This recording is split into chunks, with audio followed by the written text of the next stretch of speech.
जय हिंद बच्चों। इस समय आप लोग महामना इंस्टीट्यूट के यूट्यूब चैनल से जुड़े हुए हैं और इस चैनल में मैं आप सबका स्वागत करता हूं। आज हम लोग class 11th physics Hindi medium NCERT book के 4th चैप्टर समतल में गति यानी मोशन इन ए प्लेन के अंतर्गत एक सदिश एवं एक अदिश का गुणा एवं भाग पढ़ेंगे, यानी multiplication and division of A vector and a scalar का हम लोग अध्ययन करेंगे। तो देखिए यहाँ पर कुछ छोटी बातें हैं जिनको बहुत अच्छी तरह से आपको ध्यान में रखना होगा कि जब किसी सदिश का अदिश में गुणा किया जाता है तो जो गुणनफल आता है वो सदिश राशि ही आता है। जैसे मान लीजिए ए जो है त्वरण है और त्वरण सदिश राशि है, इसमें अगर द्रव्यमान से गुणा कर दिया जाए तो द्रव्यमान अदिश राशि है। तो जब अदिश में सदिश का गुणा करते हैं तो इनका जो गुणनफल आता है वो बल है, बल सदिश राशि है। तो याद रखे रहिएगा, जब किसी अदिश राशि में सदिश राशि का गुणा करते हैं, सदिश राशि के ऊपर हमेशा तीर लगाते हैं, अदिश राशि के ऊपर तीर नहीं लगाते हैं। और आपको पता ही है कि तीर को हम वेक्टर कहते हैं। तो जब अदिश राशि में सदिश राशि का गुणा किया जाता है तो गुणनफल सदिश राशि प्राप्त होती है। इसी तरह से अगर हम एक उदाहरण दें, जैसे मान लीजिए यम द्रव्यमान है और भी वेग है, तो द्रव्यमान अदिश राशि होती है, द्रव्यमान की कोई दिशा नहीं होती है, लेकिन वेग सदिश राशि होती है। तो जब द्रव्यमान में वेग का गुणा करते हैं तो संवेग प्राप्त होता है और संवेग सदिश राशि होती है। तो यहाँ भी आप देख रहे हैं कि जब अदिश में सदिश का गुणा करते हैं तो जो गुणनफल प्राप्त होता है वो सदिश राशि होती है। इसको आप अच्छी तरह से याद रखे रहेंगे और हमेशा माइंड में रखे रहेंगे कि जब कभी भी अदिश राशि का सदिश राशि में या सदिश राशि का अदिश राशि में गुणा किया जाए तो ये गुणनफल हमेशा सदिश राशि ही प्राप्त होती है। अब इसके बाद भाग के लिए देखें तो अगर किसी सदिश राशि में देखिए एफ सदिश राशि है और यम अदिश राशि है, तो जब बल में द्रव्यमान से भाग देते हैं तो त्वरण आता है और त्वरण सदिश राशि है।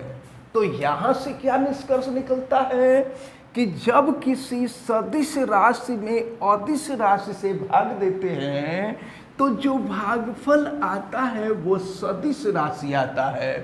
तो इन दोनों बातों को आप अच्छी तरह से याद रखे रहेंगे कि अगर अदिश का सदिश में गुणा करेंगे तो गुणनफल सदिश राशि आएगा और जब सदिश में अदिश से भाग देंगे तो यह गुणनफल हमेशा सदिश राशि प्राप्त होती है। लेकिन एक बात और हम आपको बता दें, सपोज कीजिए किसी सदिश राशि में किसी सदिश राशि में किसी दूसरे सदिश राशि से भाग देना है तो सदिश से सदिश कट जाता है और अदिश प्राप्त होता है।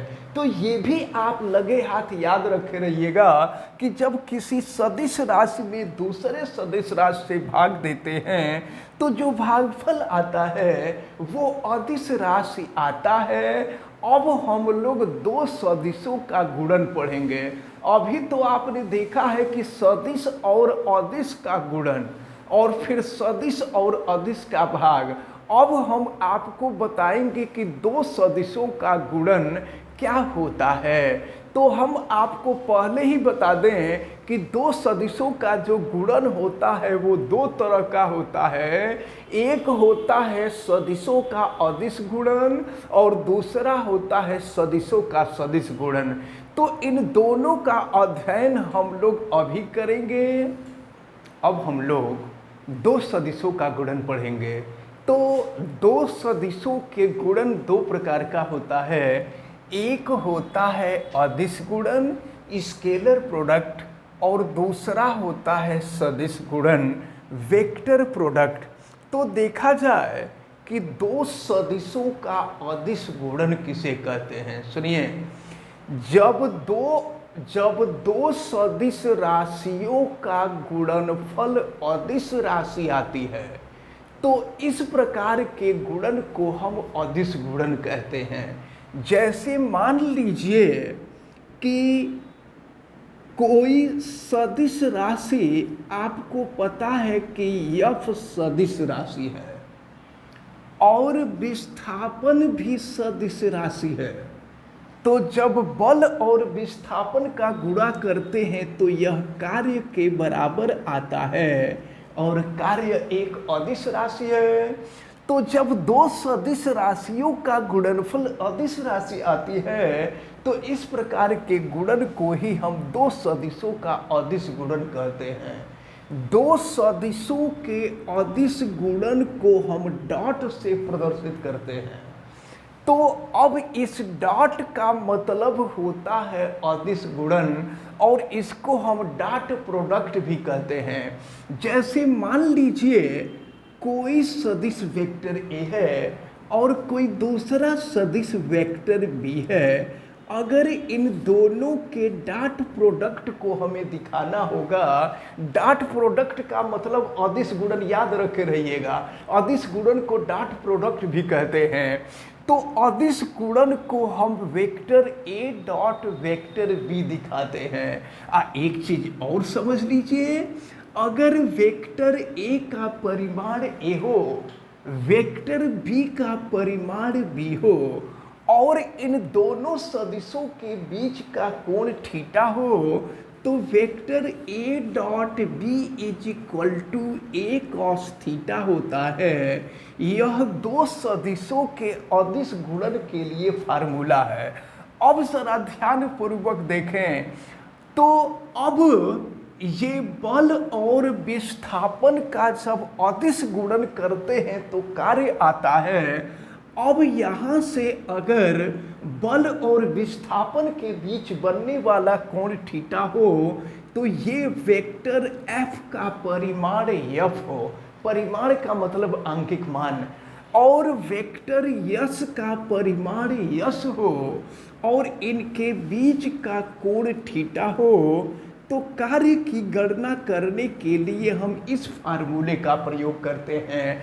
तो ये रहा दो सदिशों का अदिश गुणन और दो सदिशों के अदिश गुणन का उदाहरण कार्य है। आपसे कई बार पूछा गया है कि दो सदिशों के अदिश गुणन का उदाहरण दीजिए, तो आप याद रखे रहिएगा कि दो सदिशों के अदिश गुणन का उदाहरण कार्य होता है। अब इसके बाद हम आपको बताएंगे सदिश गुणन के बारे में, वेक्टर प्रोडक्ट के बारे में। तो समझिए, जब दो सदिश राशियों का गुणनफल, जब दो सदिश राशियों का गुणनफल सदिश राशि आती है तो इस प्रकार के गुणन को ही हम सदिश गुणन कहते हैं।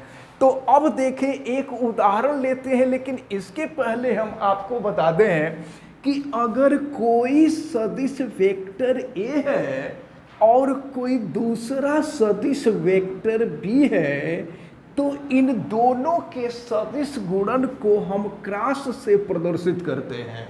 और यही कारण है कि दो सदिशों के सदिश गुणन को क्रॉस प्रोडक्ट भी कहते हैं। ये क्रॉस होता है।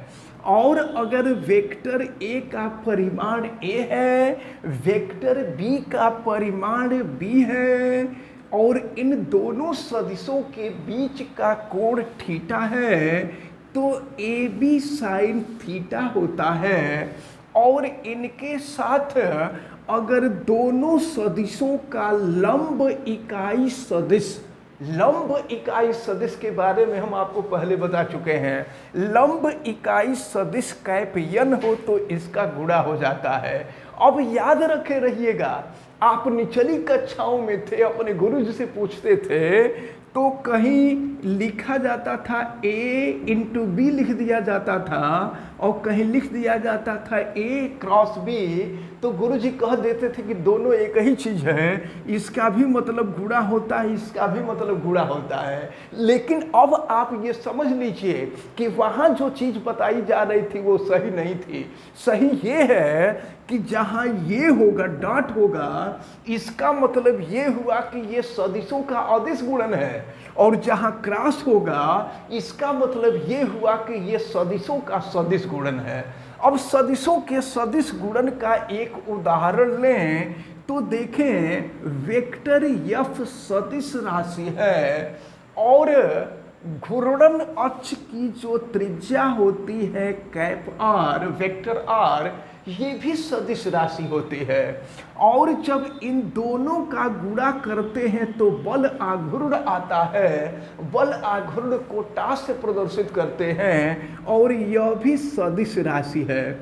तो यहाँ देख रहे हैं कि इन दोनों सदिश राशियों का हम गुणा कर रहे हैं, तो दोनों सदिश राशियों का गुणा करने के बाद हमको सदिश राशि प्राप्त हो रही है।